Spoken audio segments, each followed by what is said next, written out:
Hi, good evening, everyone. My name is Mort Chatterjee. I'm one half of Chatterjee and Lal, and I'd like to welcome you to our conversation between Rohan Shivkumar and Amshu Chukki as Rohan discusses Amshu's practice, including his most recent show at CNL, Different Danny and Other Stories. Just so everyone knows, this session is being recorded and it will be uploaded on our Facebook and YouTube channel.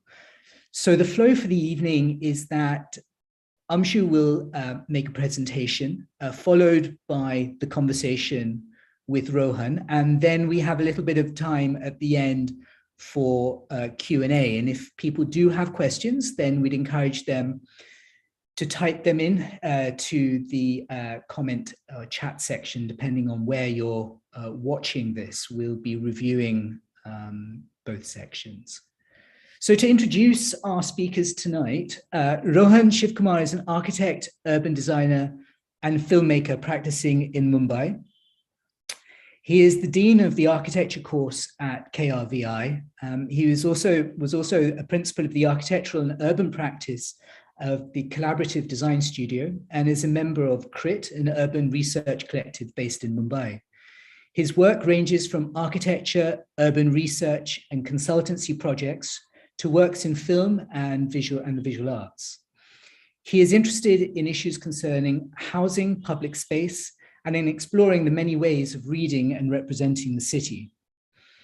He has worked on many research and consultancy projects in the city of Mumbai in collaboration with governmental and non-governmental organizations, including projects like the Churchgate Revival Project and the Tourist District Project. Through the school, he has worked on research projects in Dharavi and the spaces of Dr. Ambedkar in Mumbai. Rohan is the co-editor of the publication on the important interdisciplinary research and art collaboration project Cinema City. He's also curated film programs and written on cinema, architecture, and urban issues. He has also made films on art, architecture, and urbanism, including Nostalgia for the Future, Lovely Villa, and Squeeze Lime in Your Eye, and many of these, of course, alongside filmmaker Abhijit Mukul Kishore. Turning now to Amshu Chukki. Amshu explores the themes of reality and fiction through multimedia artwork in a manner that contemplates the outlandish nature of constructed landscapes and surreal spaces. Incorporating the narrative structure of filmmaking, he delves into the dystopian world of man-made sites and artifacts, questioning the very notions of nature and reality. His debut exhibition with us was The Tour in 2017, and Amshu has been the recipient both of the 2014 INLAC's Fine Art Award, as well as the 2016 Forbes 30 Under 30 for the visual arts in India. And of course, we're celebrating today the recently concluded Different Danny and Other Stories. So without further ado, if I may ask our speakers to open up their screens and unmute themselves. Thank you so much both for being here. Thank you, Mort. Thank you so much. Over to you. Thank you. Enjoy. Looking forward to this. Thank you, Mort, for this invitation to really engage with Amshu's work. It was an exciting kind of invitation for me personally, because, as Mort was mentioning, one of the projects that I was involved in a few years back was a project called Cinema City, where we were really interested in looking at the relationship between image making practices and cinema in particular, and the city of Bombay. And when going through Different Danny and Other Stories that Amshu had put up at Chatterjee and Lal, I was struck by so many kind of resonances between what he was trying to achieve with his show and many of the themes and the concerns that were there. What I felt was really exciting for me was really to be able to kind of see these two, to see his practice and the themes that were there, and the way that they, really kind of responded to my own practice as an architect, where I'm really thinking about the city and spectacle and labor and bodies in ways that kind of seem similar. So I was really happy that Mort, you invited me to engage with this, and thanks Amshu for that show. It's a pleasure. Um, Yeah. But I feel, I mean, I know that much of the audience might not have necessarily, been in Bombay to see the show, and I'm hoping that we have an audience here from around the world. So maybe what we could do, I'm sure, is that we can begin with maybe just, doing a short presentation of your work, and then maybe we can then talk a little bit about some of the themes that that are embedded in the work. So just so that everyone is familiar with it. Yeah. Yeah. So I'm going to stop kind of my video and mute myself, Yeah. and we can all see Amshu's work. Thank you, Rohan. I mean, to be fair, like just after finishing college, I was in Bombay and I was on a research project, a mapping research project with MMR, looking at architecture in Bombay from pre-history to post-independence. And at the same time, Cinema City happened and I was witness to Cinema City. And in some sense, like cities, landscape, architecture, and cinema have been coming back. And maybe also I've lived in several cities. So every time I go, a way of navigating the city is through like exploring the city in some sense. And so I meet people and they become protagonists and co-collaborators in my work. And in some sense, I discovered the city through my work, right? So that has been something quite recurring, the idea of the city and the landscape and certain protagonists within these spaces who begin to unravel that, also for me, but also for the audience. So I'll just share screen right now. And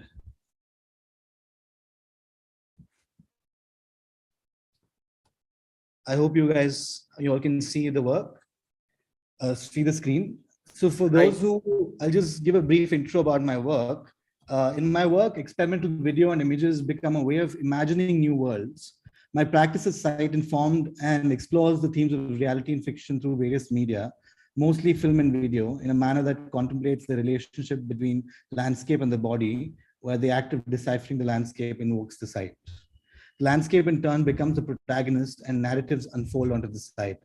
So for those who haven't seen my previous work, I'll just show 3 excerpts from 3 videos that might link to the current body of work that is Different Annie and Other Stories. So I'll just, the first work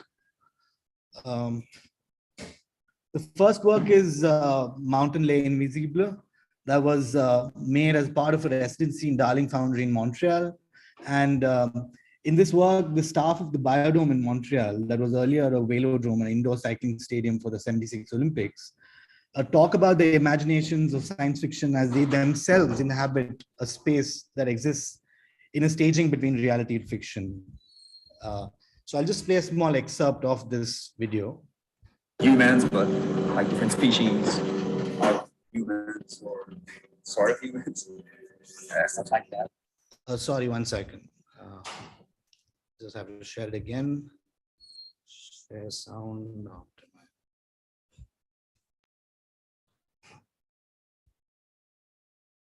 Oopsie.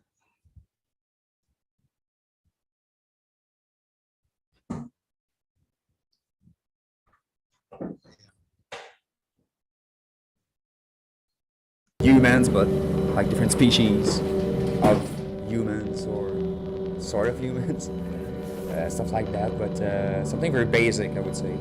Yeah, not high-tech people.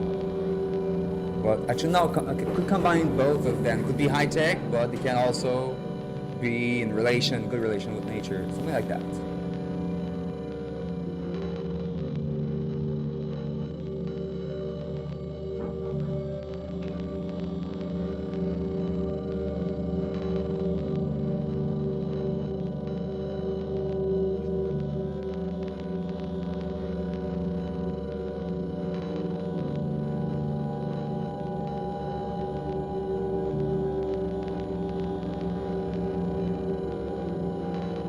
And sometimes we think that these people in that time, they were not as bright as us, but I don't think it's true.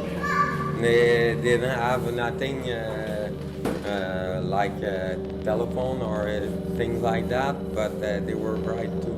They were looking at the sky, they were learning some things about stars.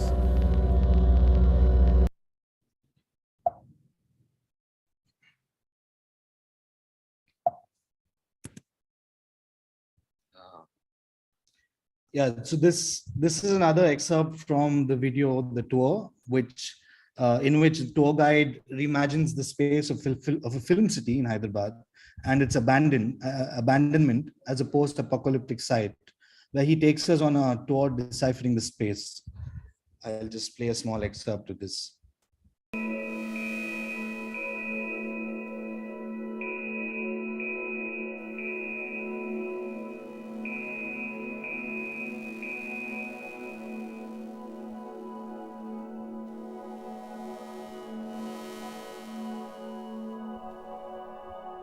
सी देखिए आपके left side में देख सकते हैं आप airport arrival zone.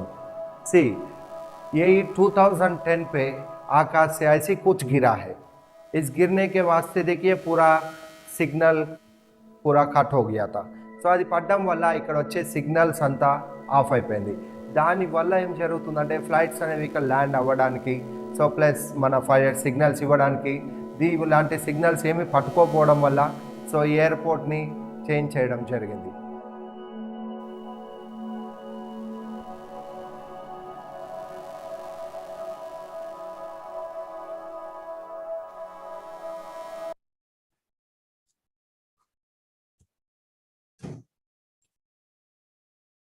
This is one other video.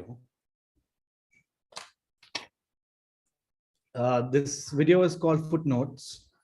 A body never arrives, a footnote gets edited out. In an act of recollection, a poem invokes the site. This is a portrait of the site of Kalakshetra in Bangalore that is conjured through the act of recollecting two state-sponsored murders, one of journalist Gauri Lankesh and the other the state secretary of CPIM, Saket Rajan. This is another excerpt from that film. The body cremate they never brought him here.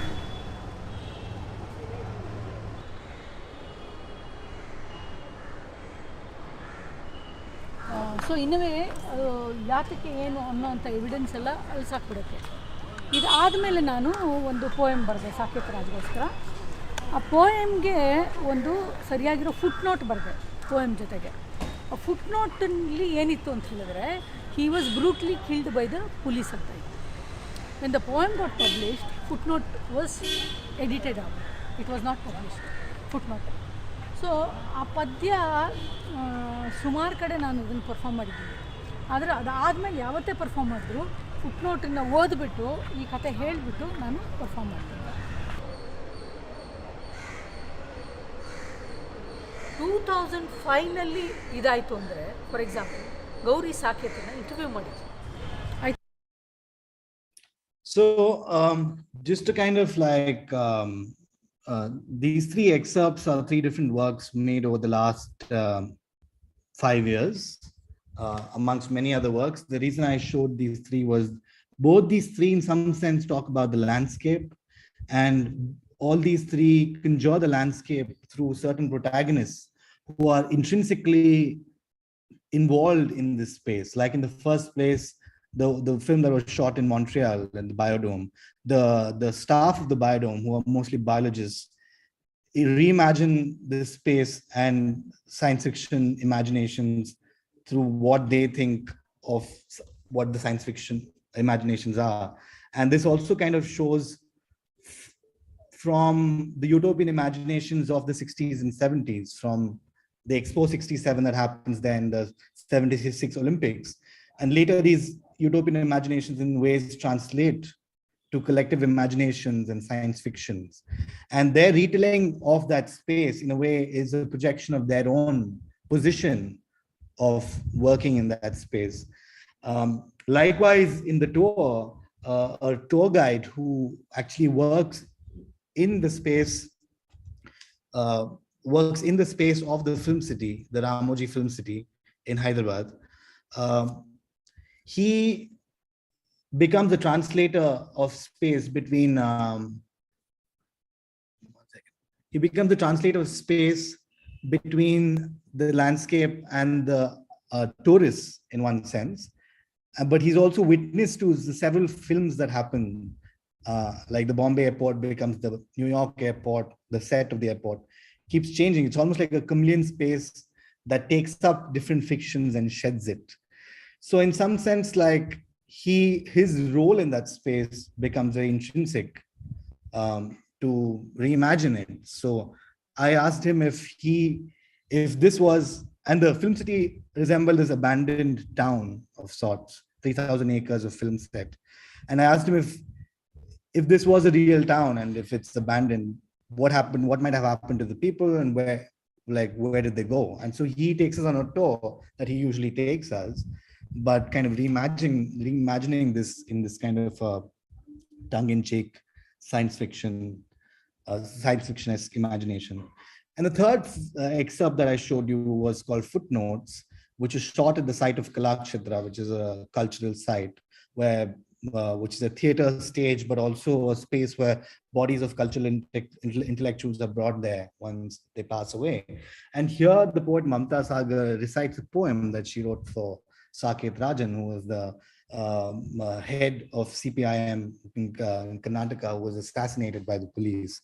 And Gauri Lankesh was the last person to interview him in some sense. And this, in a way, happens again where the state, in some sense, murders Gauri. And this act of reciting this poem, in some sense, invokes the site through the act of recollection of these two events. In some sense, this recurring theme of the landscape and the protagonists that inhabit these landscape and the way they decipher it, in some sense, kept coming back. So I'll just show you. Let's go back to the. So recently, I had a show at Chatterjee and Lal, which is called Different Danny and Other Stories, and so this show has mainly two threads. One is following a stunt director, Different Danny, and how he imagines the city through choreography of the stunt, and how elements of the city and its infrastructure become tools for this choreography. And the other thread of the show is looking at a bunch of houses that double up as film or television sets. And some of the residents of these houses also live there in this space. And they kind of live in this modularity between a domestic and a cinematic imagination of what a space is. And in some sense, like architectural elements of this house hold narrative and cinematic possibilities, and equipment, camera movements, camera angles, in some sense, become imaginations of architecture. So this show has two threads. One is the stuntman reimagining the city and exteriority, in some sense, that is morphing continuously. And then you have the residents of these houses, production managers, and certain actors who are reimagining this sort of interiority and a domestic space. And both this interiority and exteriority of what a city comprises kind of moves between a certain recursivity between cinema and life, in some sense. So this is an excerpt from Different Danny and Other Stories, a small video excerpt. I just wanted to ask Rohan, Wayne, can you hear me, and can you hear the music sound? Yeah, we can hear you. We can hear you, I'm sure. Great. So I'm just going to play. Can you see the screen right now? Yeah, we can see the screen. Okay, I'm just going to play a section.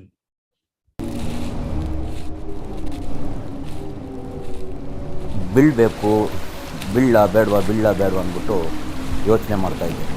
ಏನೋ ಒಂದಾಗಿ ಬಿದ್ದುಬಿಟ್ಟೆ. ಹೋಗಿ ಬಿದ್ದುಬಿಟ್ಟೆ, ಸುರುಳಿಗೆ ಸಿಕ್ಕಾಕೊಂಡೆ. ಏನೋ ಒಂದೊಂಥರ ನೀರು ಒಳಗಡೆ ಏನೇನೋ ಒಂದೊಂಥರ ಆಗ್ತಾಯಿದೆ, ಹೆಂಗೋ ಆಗ್ತಾಯಿದೆ, ಎಲ್ಲೋ ಆಗ್ತಾಯಿದೆ. ಏನು ಮಾಡ್ರೂ ಮೇಲ್ಗಡೆ ಬರ್ತಾಯಿಲ್ಲ. ಹೋಗ್ತಾನೆ ಇದ್ದೀನಿ. ಹೆಂಗೋ ಬಂದು ಒಂದು ಬಂಡೆ ಕಲ್ಲನ್ನ ಭದ್ರಾಗಿ ಹಿಂಗೆ ಹಿಡ್ಕೊಂಡೆ. ಹಿಂಗೋ ಮಾಡಿ ಮೇಲ್ಗಡೆ ಏನೋ ಬಂದು ಆ ಕಡೆ ಬಂದು ಹಿಂಗೆ ಸುಸ್ತಾಗಿ ಹಿಂಗೆ ಕುತ್ಕೊಬಿಟ್ಟಿದ್ವಿ. ಫುಲ್ ಟಯರ್ಡ್ ಆಗಿಬಿಟ್ಟಿದ್ದೆ, full ಸುಸ್ತಾಗ್ಬಿಟ್ಟು.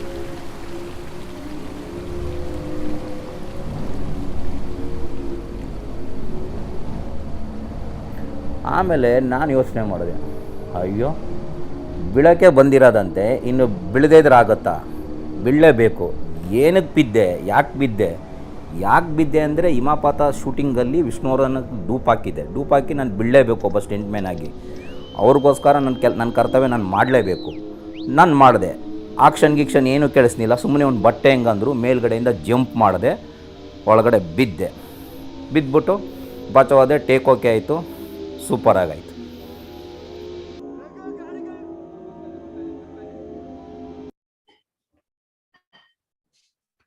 This is another excerpt from the same film. I'll just play it.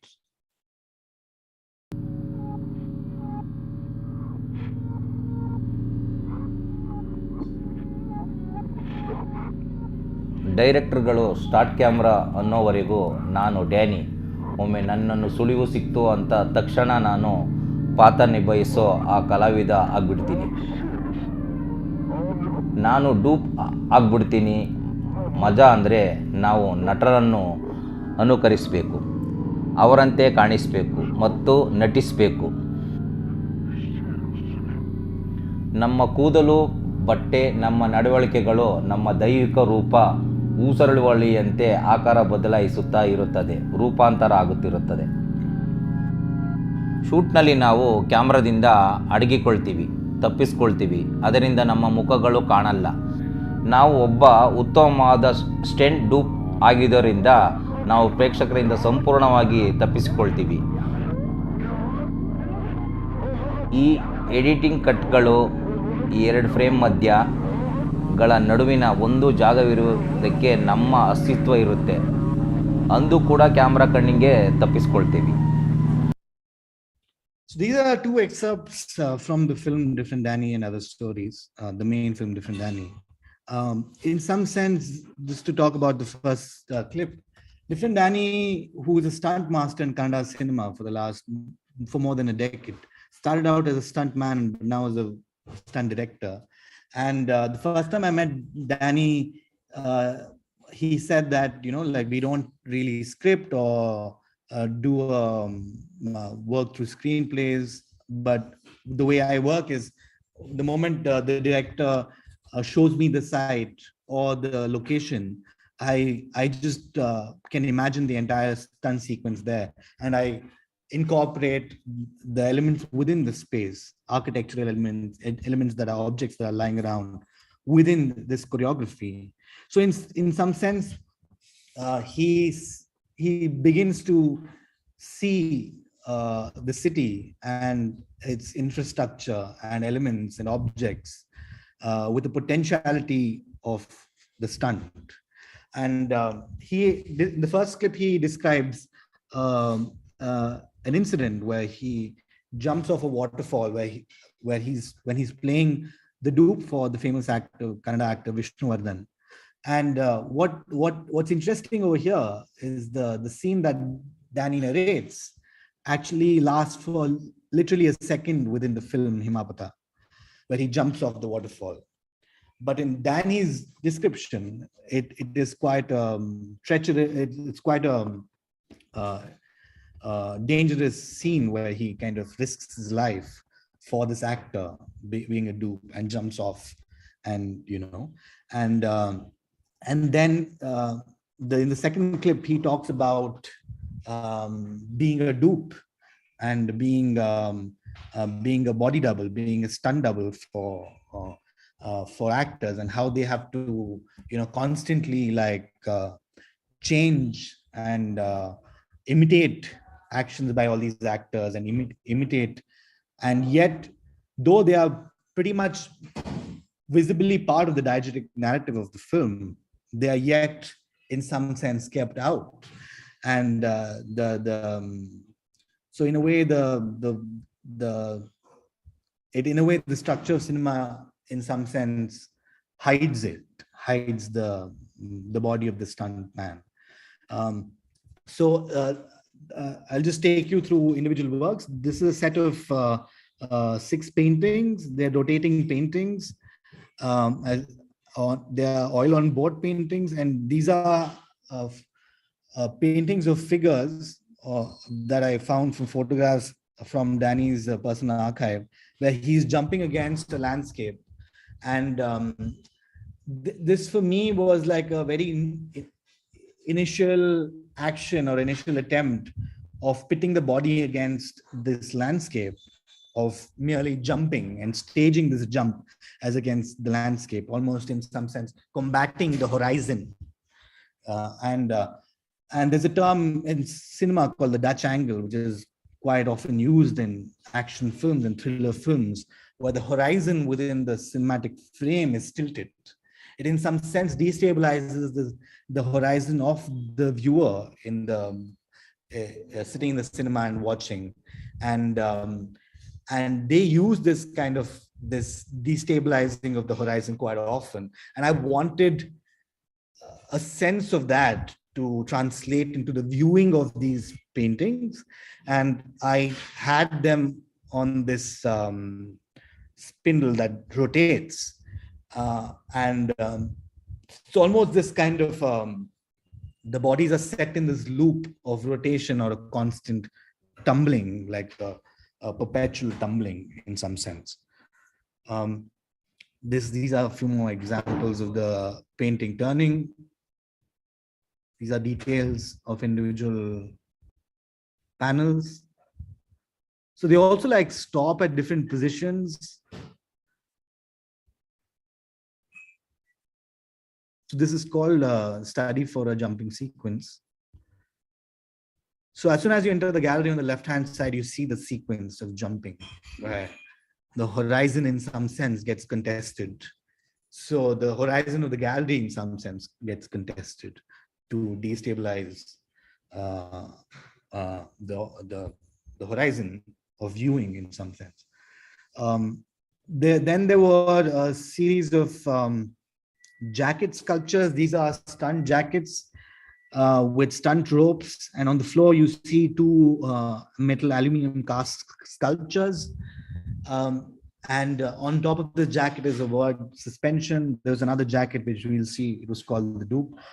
I wanted, in some sense, some of these words to linger in these spaces, the space of the gallery, to invoke or bring in another textural layer to the space, a sense of lingering. But so in this case, the word suspension also refers to physically suspending something, but also the idea of suspension of disbelief.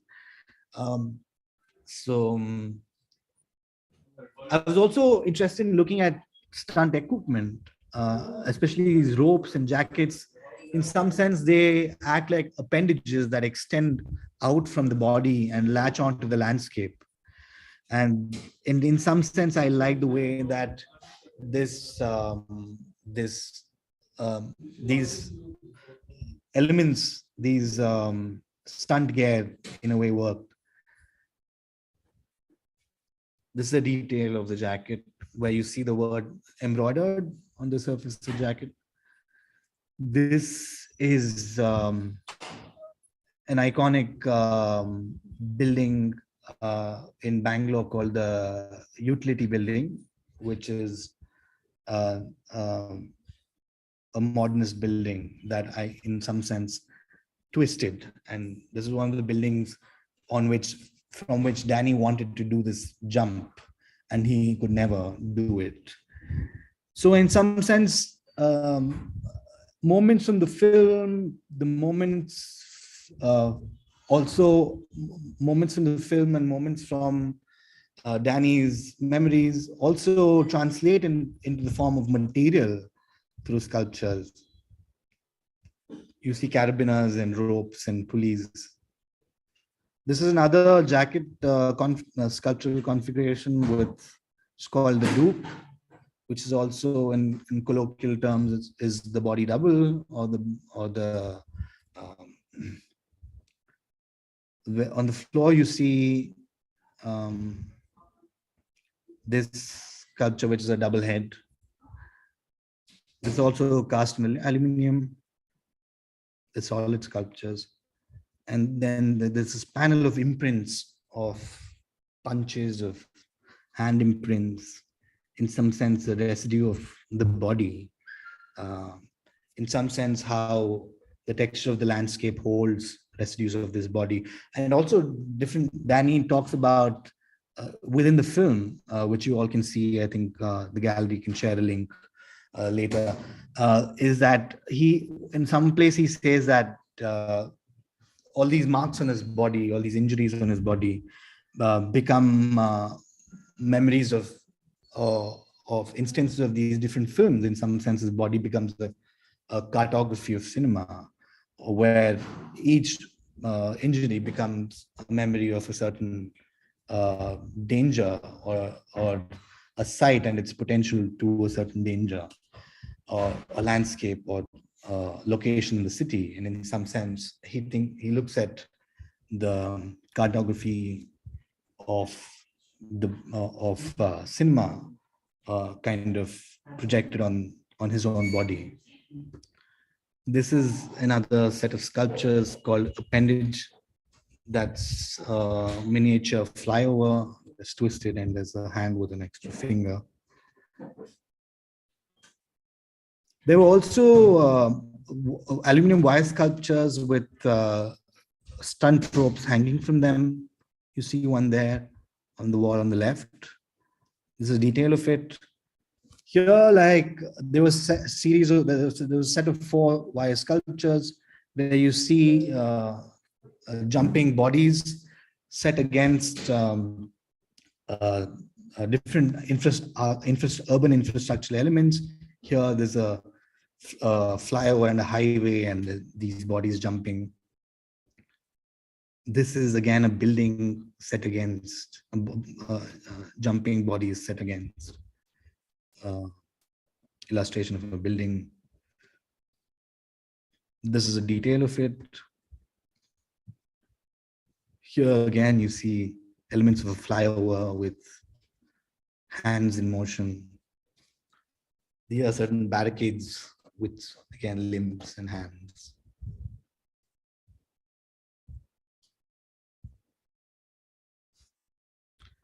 This is how it was displayed. I will show a small excerpt of the other video that was part of the show that was looking at some of these houses that double up as film or television sets. I'll just play.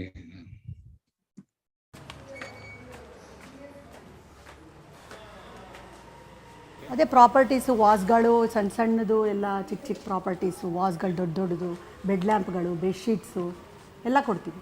ಅದು dining table set, ಗ್ಲಾಸ್ಗಳು, ವಾಲ್ಪೇಪರ್ಗಳು change ಮಾಡ್ತಾ ಇರ್ತೀವಿ ಹೊಸ serial ಬಂದಾಗ.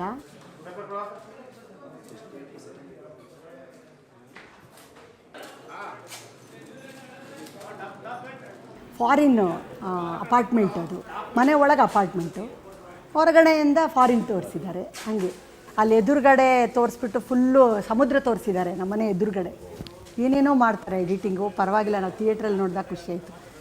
ಏನಪ್ಪ ಸಮುದ್ರದಲ್ಲಿ ಮನೆ ಬಂದಿದೆಯಲ್ಲ, full ಸಮುದ್ರ ತೋರಿಸಿ. ಕೆಲವು ಸೀರಿಯಲ್ಸು ಅವರು ಮನೆ ಬೇರೆ ತೋರಿಸಿ ರೂಮ್ನ ನಮ್ಮದು ತೋರಿಸಿರ್ತಾರೆ.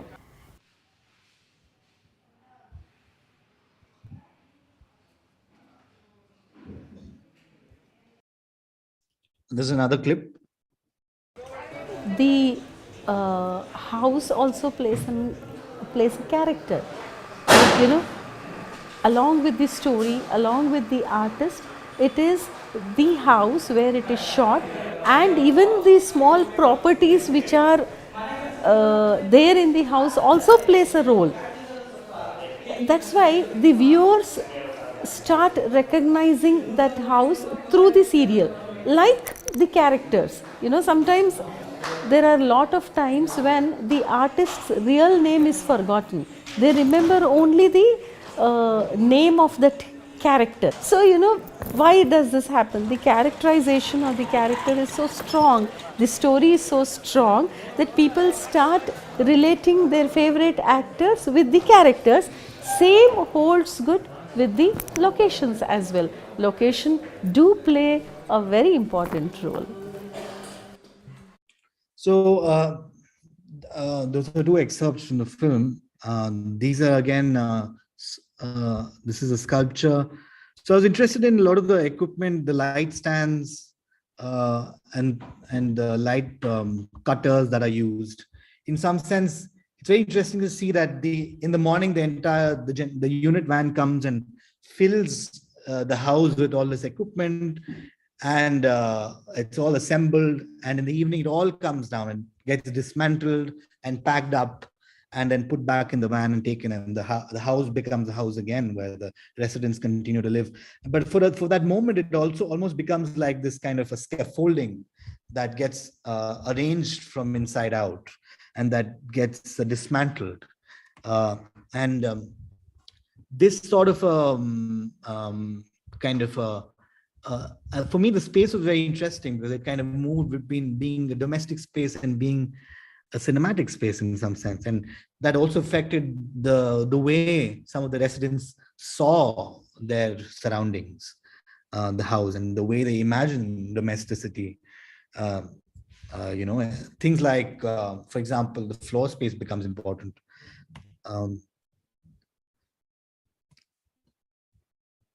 These were about 12 drawings that were part of that were on the table. They are basically house plans that I documented while visiting these houses. And then you see camera angles and camera movements and lighting that are mapped almost like a floor plan of a shoot. And each of these drawings are accompanied by a small piece of scene description or a screenplay that in a way gives a glimpse of that day's shoot, and that kind of talks about this domesticity that tends between tends into something cinematic, into a cinematic imagination. Just read out one para. Interior living room entrance, Milana shooting house, afternoon. We see a tall vase with flowers on a ledge next to the entrance. The vase falls and crashes with dramatic music. The camera crash zooms to the broken vase on the floor. The action repeats 3 times with dramatic cuts and transitions. The camera now swish pans to various family members' tense faces. Shards of the vase are lying on the floor. The flowers are strewn all over. The flowers and leaves are plastic.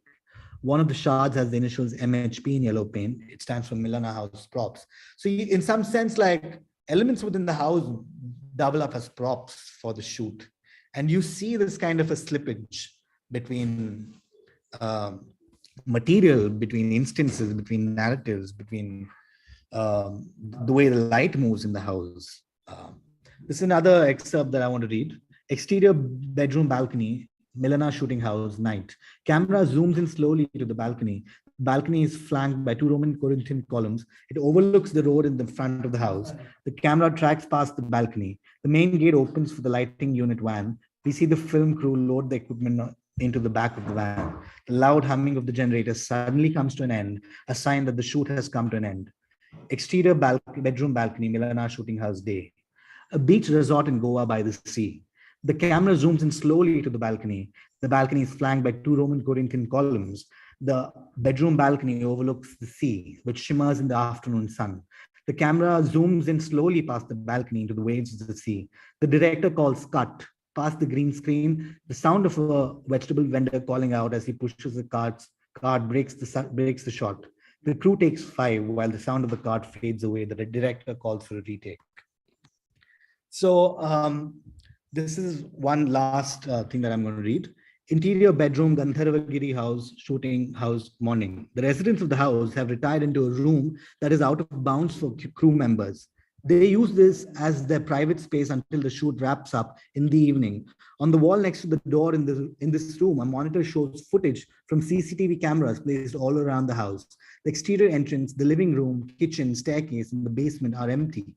The frames slowly start getting populated by the serial crew. They move from one frame to another.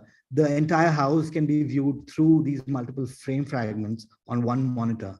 The family watches over their house as it becomes a TV set for the day. Exterior terrace, Gandharvagiri house, afternoon. A painted cement sculpture of a red demon with horns and 2 large black eyes is perched atop the house, looking westward. It keeps watch, surveying the area around the house.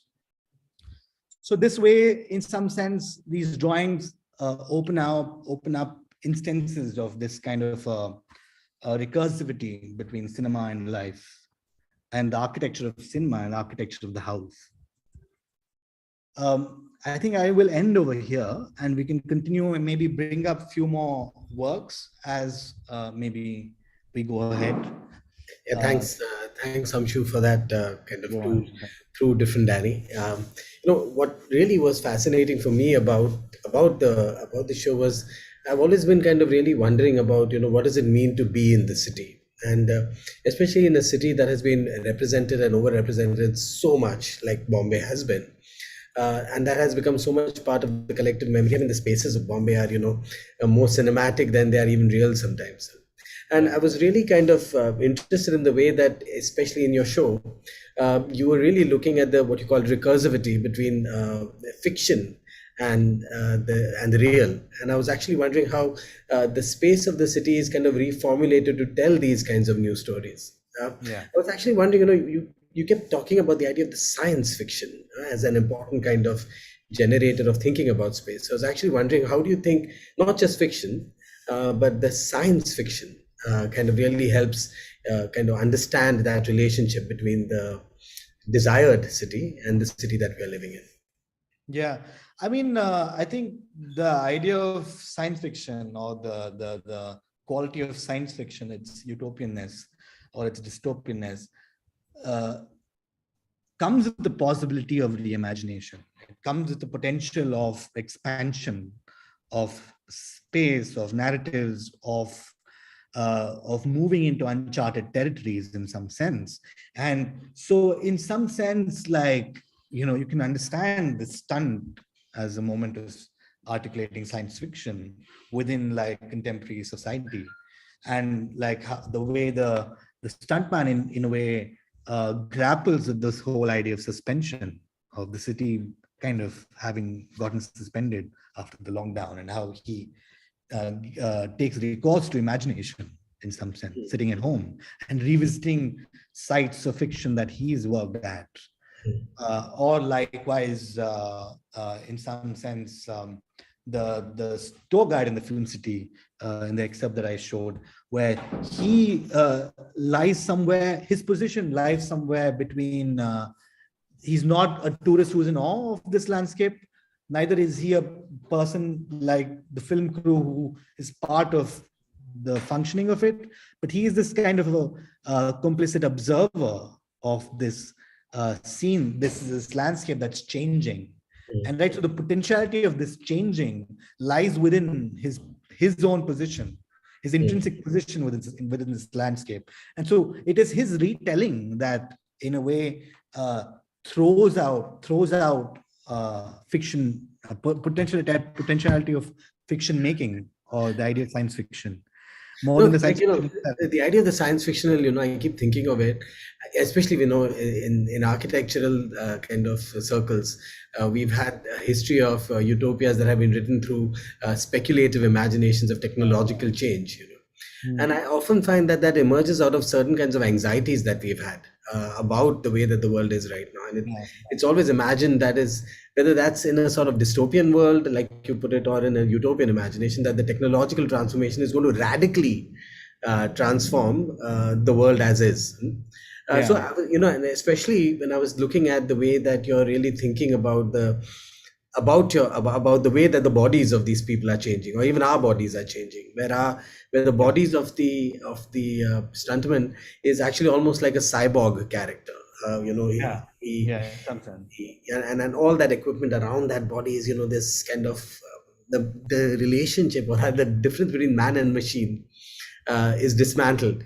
Yet it is about the celebration of the possibilities of the body that the work ends up becoming. So I found that to be really interesting, in the way that the imagination of the body is itself some sort of given a new dimension by the writings of science fictions.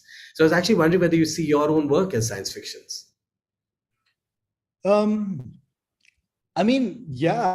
these kind of moments of science fiction keep coming. I mean, if even like the way I was looking at, like, for example, different Danny's character, right, or the stunt body in some sense.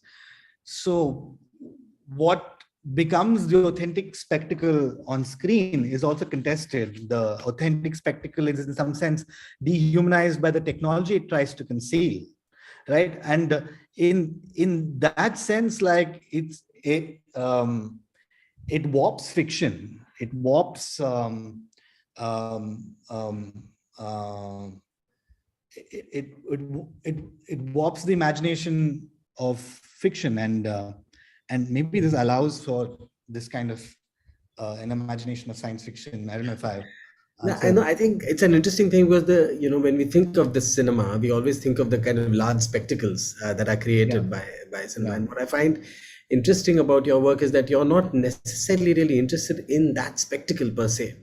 Your interest is in the mechanisms that are used to construct that that spectacle. And I think if you can just kind of maybe talk a little bit more about how you arrived upon Different Danny, maybe that'll also kind of be an interesting thing to kind of think about. Yeah. Actually, I wanted to work with Different Danny or a stuntman in the previous work of mine, the tour. Actually, I wanted a stuntman to kind of parkour in a film set. That for various reasons didn't come through. And this idea of parkouring, or like kind of in some sense accessing the city through that kind of a point of view, in that sort of a dynamic action, right? Or accessing architecture, or even rather kind of stayed with me. And I met Different Danny, and what I then realized is more than the act, the potentiality of this imagination, of this dynamic imagination of the city, lied rather than the act. It lied in the imagination. Well, I think that was for me very like potent, right? And the way this imagination in a way morphs. So like, can you look at the stuntman as urban planner? Like, can you look at elements of urban space as elements for stunt and elements for choreography? And that led for me to kind of start experiencing the city through that texture, through the point of view of the stuntman. And hence, through the time, our interactions were such, like, what does a recce mean? Like, how do you go about doing a recce, right? Like, what kind of materials do you use or replicate? What does it mean to double, work as a stunt double, right? So how much of what is revealed and not revealed, how much of it is hidden? And, so it really was about infrastructure of cinema, but it was also about talking about infrastructure of the city parallelly, right? So that's how we kind of arrived at the working, that I kind of arrived at working with Danny and making this in some sense. So no, I like the word infrastructure. No? It's a nice word, because there is always this, I mean, I keep imagining what is infrastructure. Infrastructure is something that enables something to happen. And I think, sometimes even the image on screen or the spaces that we inhabit themselves, the way we perform our identities within it, enable ourselves to transform into different identities. And that, of course, is the amazing thing about cinematic form, that it allows us to perform this kind of vicariously, perhaps, through the images on screen. And in the work, in the work that you, especially the videos, especially in something like the film about the home that is constantly transformed. I love the fact that there's this desire for being represented as a home in America. The way that and that desire of that home then becomes something that is in everyone's living rooms. You're saying, ye America ka ghar hai, aise lagta hai. And I wonder whether that kind of, I mean, as an architect, I know that the aesthetic of people's interior homes have started changing depending on what they're seeing on screen. But it's not just the aesthetics, it's also the way they start living their lives. For example, like their life and the routine is structured around the filming activity. They wake up early in the morning, cook food for themselves, they retire into a room where the crew comes in, sets up the entire set, and then dismantles everything by the evening and goes for the residents to continue living their lives, right? In one case, one of the daughters of the owners becomes an actor in a television serial. And the first time I went for one of the recce's to one of these houses, one of the owners told me, take the camera from this angle, take a photo from this angle, all the directors, this is the most preferred angle. So in some sense, they start understanding or mise-en-scène of cinema, and they start deciphering their own lives through that kind of a negotiation of what's cinematic and what's domestic, that starts getting blurred in some sense. Like the names of the houses take up the names of the serials, right? And all of these things, right? There's a certain curiosity even around the neighborhood as to what is happening over here. Like it's almost like a phantom that, like, you know, this the sight of a shoot that's happening in a residential neighborhood, almost like a phantom that comes and then just goes. Like, you know, so there's this kind of excitement as to what is happening, but also translates very much into the way they live. You know, that's something that I'm interested in. Like, and I especially think that nowadays, with the fact that we are on social media and performing ourselves all the time, I think the idea of image making and your relationships between the real and the image have been so blurred that now I don't think it even makes sense anymore to think of that distinction between the so-called real and the so-called performed or the fictional. You know? What I found, I mean, the other part of the show that is really interesting is the interest in materialities. I think the kind of textures and the I guess you could call it the residue of image making processes. And somehow in the works also you embed them, you know, like with the ghosts of haunted by what was being shot. Like, you know, when you have the light stand with almost this kind of the house and like a carapace of the house almost that is perched on top. Would you like to talk a little bit more about that? Yeah, I mean, I wanted to like pepper the space almost as these little like annotations or extensions of a thread of thought, both in terms of material, but also in conceptually, like, you know, so you see words that linger in the space, you see plans and traces of camera movement, you see ropes that are tugging things down and holding things down, and you also see metal that's twisted and bent, almost malleable, like cinema itself in some sense, or the way these spaces become malleable themselves. And almost like some of these sculptures like ruins, or like kind of archaeological kind of ruins from a cinema set maybe. Like, you know, and also like text again, like, you know, like for example, each of these drawings are accompanied by the scene description. And so I was also interested in text coming into the show that opens up certain questions. Like also interested in the form of the screenplay, for example, because the tense of it is in present, right? And what's interesting about the screenplay or the scene description is it allows for a potential for an unraveling to happen. Whereas the drawings talk about a residue of a shoot that might have happened.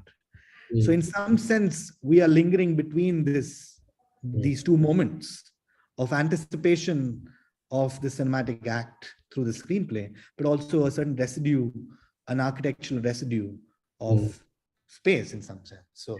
So I wanted to kind of expand the film out into sculptures and materials and drawings and text. Likewise, the sculptures and the drawings and the text and the material also move into the video. So it's kind of this kind of a space that moves into one another. Yeah. One of the sculptures really, you know, there's this famous photograph of the Bauhaus building taken by Maholi Nagy, I think, if I'm not wrong, of a man leaping. I think they're playing football or something. Two guys leaping in front of the building of the Bauhaus, the famous Bauhaus building designed by Walter Gropius. And when I was looking at some of the sculptures that you had on the wall, you know, the ones with metal, you know, it kind of reminded me so much of that kind of juxtaposition between architecture and its kind of structure, and how it's distorted by the body, or how it's distorted by the movement of the body, and then you render it in the kind of in the materiality of the stuntman's kind of paraphernalia. I felt there was something quite interesting about that kind of collisions of all of these. What you know, the other thing, of course, for me, which was interesting about the show, was that kind of attempt to be able to capture time and bodies within space. And for me as an architect, I know that has always been one of the big kinds of issues with traditional architectural drawing. where you Yeah. have the plan or the section usually devoid of people or with generic people that usually inhabit these spaces. Yeah. And what I really liked, in the screenplay sorts of possibilities that you had of the architectural plan with these movements that of cameras, etc., that move around. I was wondering how you arrived upon that form of actually drawing. Did you try different ideas or? No, I actually wanted to kind of. So Danny says one thing. He talks about this moment where we're in this forest in Tumkur and an accident scene is being shot. And then somewhere we're shooting all night, and somewhere at 3 a.m. he says, "But look, we have been shooting all day, but this will be probably a few seconds in the film." And then we constantly live not in this real time, but in the cinematic time. We move from completing the time code of the film to whatever the script to come to whatever 2.5 hours. So there's this. I wanted to kind of articulate this sense of time and what that means. And I was thinking of it in terms of when it came to the houses, in terms of these plans and these kind of parts of the camera movement almost, that kind of looks at this time and this kind of cinematic as to real time and what that means, what this configuration means. And so how this articulation of this time also helps one reimagine space, right? Because that's also there. It is directly related to how a space gets configured. Are those the kind of drawings that are made by any chance on set for movements and things like that? That is the kind of people do floor plans. Not everyone does. Really big budget films do floor plans and plan and block camera shots, but not necessarily everyone does. But I wanted to kind of another thing, when I was shooting in some of these houses, right? I was within this architecture of this house and shooting at eye level in some sense. And I wanted to change that. I wanted to get some other perspective of the house. And one thing was kind of looking at it as a plan, almost from top down in some sense, where almost like a miniature painting, right? You see all these scenes unraveling, short blocks unraveling. If you look at Mughal miniatures, you see someone taking a bath, something happening in the garden at the same time. And that perspective leads to a certain expansion of a narrative imagination. For me, an architectural plan allows for that. And that way is actually in the shoot, right? Though you're walking at eye level from one floor to another, the cinematic narrative is pretty much broken into fragments, into spaces, into blockings, into movements that only makes coherent sense when it's edited. But within the imagination of space, it is very fragmented, and these experiences linger within these moments. So, if you see the screenplay, it is just these moments of domestic space which expand into something cinematic or vice versa. So it was that attempt to articulating time, and also how that can be done. So that was something that I was thinking about. No, it reminded me, I've spoken to you earlier about that as well. It reminded me of this attempt in the 1970s by this architect Bernard Shumee in his book called The Manhattan Transcripts, where he was also trying to evolve. Actually, he was using cinema as a way of trying to really think about drawing architecture, because he felt that the cartographic imagination was too limited. So, you know, what you're calling a moment is what he called the event, the space where the body, movement, and activity meet. And then he tried these sorts of juxtapositions of bodies upon space and time. And the drawings really reminded me a little bit of that kind of desire. And I actually struggled this within the structure of the work that I was trying to make. I was trying to tell a story initially that wasn't really working, because you are, every time I go with Danny or every time I go with his houses, a completely different story, a different moment is unraveling, a different texture is unraveling. So like for me, I had to reimagine the structure of these events in some sense to keep it to that, like, you know, and that opens out into these little moments, open out into the space at large, or the city at large, or the house at large. But I was very like, even the previous work and now one thing that keeps coming back is the protagonist and within this landscape. And I'm always interested in like stories or fictions that originate from the site by the people over there. So in some sense, I kind of set the stage and step aside and let some things unravel. Most of the time, it does not work, but sometimes it does, you know. And this unraveling is not really in my hands. It's very much specific to the site, and yeah, at some point. We are actually kind of overshot our time, but I was just thinking, you know, like this, I mean, just like one last thought about it while you were talking. I was thinking of that metaphor of the cyborg again, you know, and looking at those jackets with these suspensions that are hanging. And I was thinking those are merely only the physical things that are holding things together, but there's there's so many other such networks within which this entire, this I guess recursivity, again to use your word, between the real and the fictional seem to work. And there's so many of these layers that you're trying to excavate within the project, you know, the way that the body transforms, the way that the space transforms, the way that you begin to perform as the body, the way that the space itself becomes a performer, you know. So there are all these sorts of networks that escalate, you know, from this entire kind of question of this. There's also a sense of precarity in that hanging, or there's a sense of like precarity of like these bodies that are hanging, you know, this way it kind of holding on, making, constantly leaving things behind, you know. The evocation of that world is quite incredible.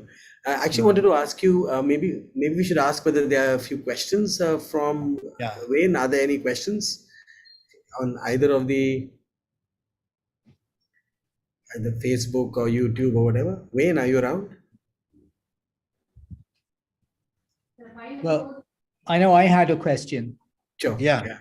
I'd be interested to know, really, in terms of Amshu, your relationship with Danny, whether you see the collaboration now being, is it at a close now that the film has been made, the exhibition has been produced, or do you see it as a longer term engagement? And is that something that is important to you in terms of these relationships that you build up through your work? Do you allow those relationships in a sense to bleed into other parts of your life, or is there even a choice that one can be made there?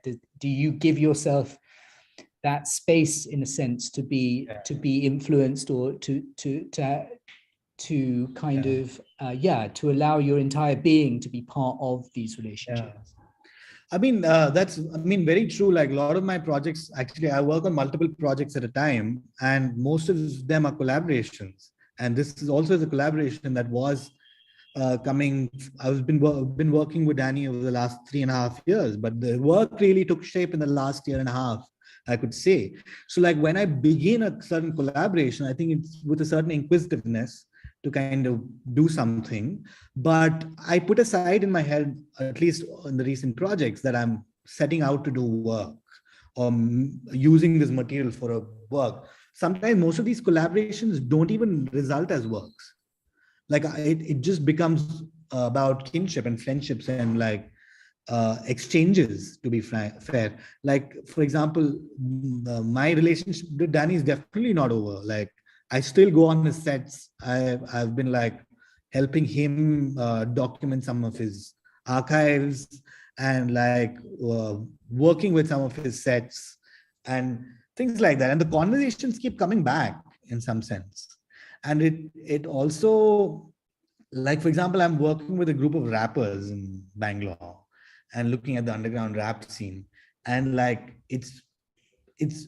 I don't know where that project is going to be fair. Like, I've been shooting videos for them and they've been using my equipment. I've been part of their group. And more than anything for me, like at a certain stage in the project when say 60% or 70%, a lot of work has been shot. And if some part of this project or this exchange is showing potential to result in something, I take it forward and make a work out of it. But as I said, not really. A lot of these collaborations and exchanges are long term, and they continue to happen. And not necessarily a lot of these exchanges result in work. And I'm okay with that, actually. I'm okay with not having everything and not making work about everything. This exchange with Danny resulted in a work. But like Lewis, who's the production manager, right? Like he was, I'm helping him on his film right now. Like it has nothing to do with my work. So these conversations are ongoing actually. And as I said, yeah, I think I remove the pressure of making work out of it. If something happens, it happens. Yeah. Ranjit has a question. What has Danny's response been to your interest in him particularly, and what he performs as his livelihood? Danny was extremely curious about what I was doing initially, because I was just like shadowing him and visiting all his sets. Like all night I would hang around and shoot and stuff like that. And I think like that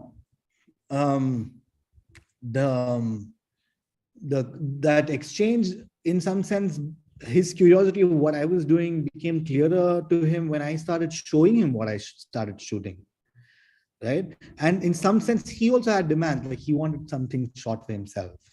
And so I think like articulation of what you do like need not happen in like one large reflection of the work, but happens in different like moments within that exchange of friendships and building kinships. And yeah, so that in some sense happened. And when that happens, what's interesting is that Danny started giving me inputs as to how to probably frame the camera. Like there's this one point when I was shooting, when Danny's explaining to me that he's going to jump, he wanted to jump off this building, and he takes the camera from my hand. He's like, see, you're supposed to kind of use the Dutch angle, and like he's like tilting the camera and shooting it. So in some sense, like he takes on the charge and tells me how to shoot in some sense, and I let that happen. And even in terms of like Lewis, who is the production manager, he said he starts inputting about how one can edit and how one can think through this. So they become in some sense my sounding boards and editors over time. But yeah, that articulation with Danny happened over little moments of clarity through interviews, through footage that I shot and shared with him, the footage he in a way told me to shoot, or not to shoot also. No other questions, at least in this chat box. But I'd like to ask you something, Amshu. What are you working on right now? What's happening right now? Right now, like I grew up in Hyderabad, so I've been really interested in this landscape that's changing rapidly over here. And I've been wanting to shoot this for the last 3 years, and I'm very upset that I didn't. And I'm slightly more free now when I'm shooting, and I'm kind of shooting the disappearance of this geological landscape in Hyderabad and the flattening of the city in some sense. And at the same time, the rise of surveillance in the city. Hyderabad is the most surveilled city in the country, and probably 7th in the world or something like that right now. And what kind of vantage point does this flattening allow for? Yeah. And what kind of new imagination of the city through surveillance, and what's happening over there. So I'm kind of like right now I'm just like visiting, meeting people. I met a group of rock climbers that I go out, hang out with and shoot with. I went for a walk with a botanist who's worked on the flora and fauna around these rocks, and a geologist. So, and like some ex-police officers, like, so it's, as I said, like, I'm just like shooting and collecting material right now. I don't know where this is going to go. And another work that I'm doing is I'm kind of working with a group of rappers in Bangalore. I've been following them for the last 2.5 years. They're very good friends of mine now. And just been kind of looking at these group of boys who are moving through the city and like articulating landscape in the city through verse and what that means, through rap. And so that's happening. So these two works are the major works that are happening. And is cinema going to be part of your exploration of the Hyderabad landscape? I think so. It looks like it. How can you escape It it? will be, yeah. Are there any other sorts of questions from the audience? Yeah. No, All right. I No think more that's questions. it. I think we've come probably to the end, Great. Rohan and Amshu. So can Thanks. I perhaps thank everyone? First and foremost to you, Rohan, thank you so much for leading the conversation this evening. It was really very kind of you to do that. Thank you, Rohan. Thank you. Thank you. Thank you for asking. Yeah, no, really, it means a lot to us. And Amshu, as always, thank you. Yeah. Great to see you, buddy. Thank you, Maud. And Thank we'll you. see Thank you, you Wayne, in person. for organizing this. welcome. So, Thanks a lot. Hope to see you guys soon physically. yeah.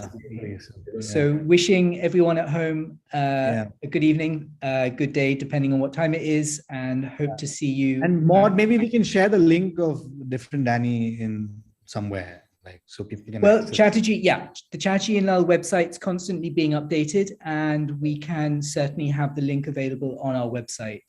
Yeah, that's great. Perfect. Thanks, Okay. everyone. Thanks a lot. Bye.